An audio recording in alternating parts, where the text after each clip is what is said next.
I'm Easton Sturgeon, and I'm your Region 2 parliamentarian, and today I'm going to be going over competitive events with you. Now, may be wondering what a competitive event is.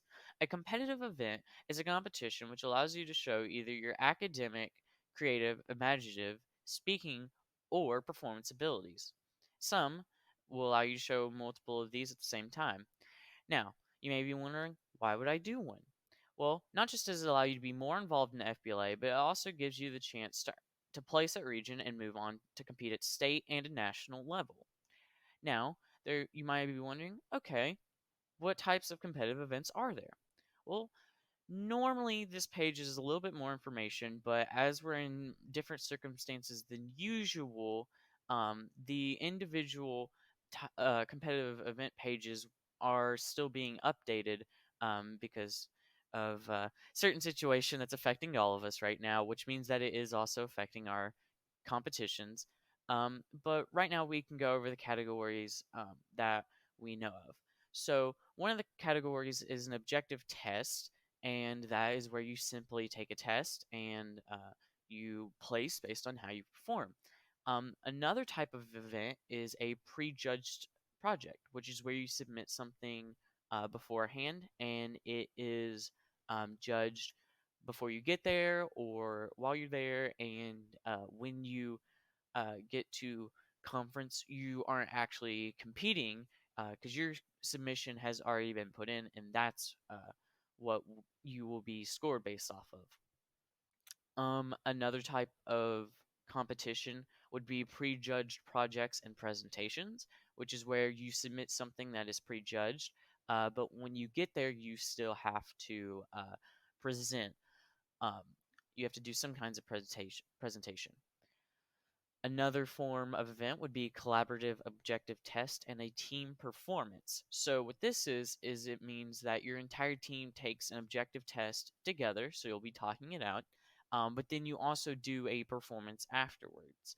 Um, this is normally team event, but you could also do it as an individual event depending on uh, the event if it allows it.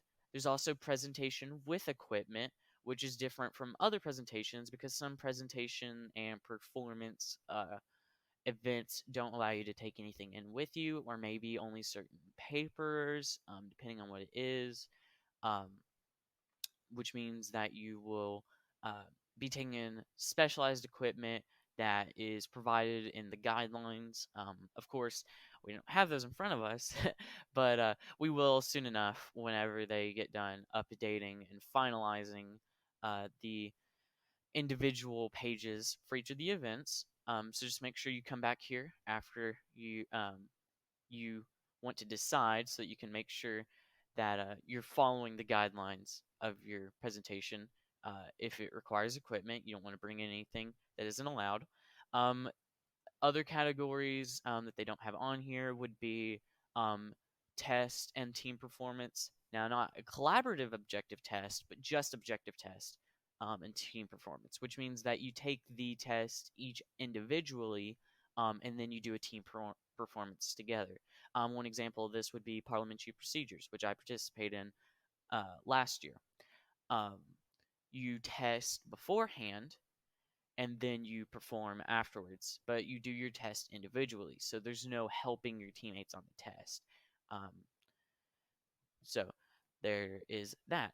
Um, Another thing is, once you have picked your event, make sure that you go back here and you're checking your format guide for 2020-21 because you want to make sure that you're not going outside the guidelines. You know, if you're doing a document, this tells you how to format it. If you have an envelope that you have to use, it tells you how to format it. So make sure that you're following that. So the last thing you may be wondering is how to get registered. And again, normally the website has a little bit more information on that, but things are being updated and region conferences are having to be planned in a situation that we haven't seen before. So as far as registering for events, you know, make sure that you let your advisor know that this is the event you want to do. Make sure you let them know as soon as possible because you never know when another person may also want to be doing that event. And if you want to be the one to do it, you want to make sure that you're putting in as soon as possible that you want to do it. Um, and last but not least, you know, I don't want this may not be answering a question, but this is going to be a little bit of advice. If you decide to do a competitive event, do not wait till last minute to get started, start preparing. Make sure you are starting as soon as you can. As soon as you know what those guidelines are, as soon as you have an idea of what the topics might be, um, which the topics are here, competitive event topics for 2021. They're also on the competitive events page.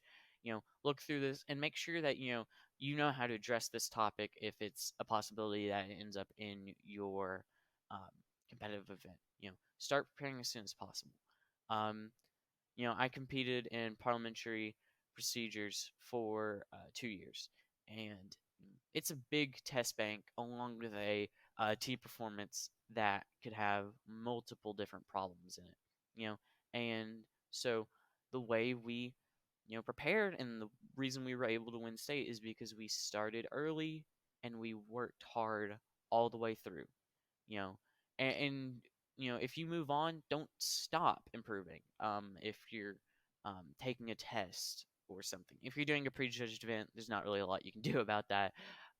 But if you're taking a test, keep studying. If you're doing a performance, keep practicing.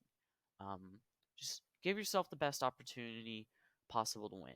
you know um, so it's been great talking, and I look forward to seeing all of you compete at the Region 2 Spring Conference.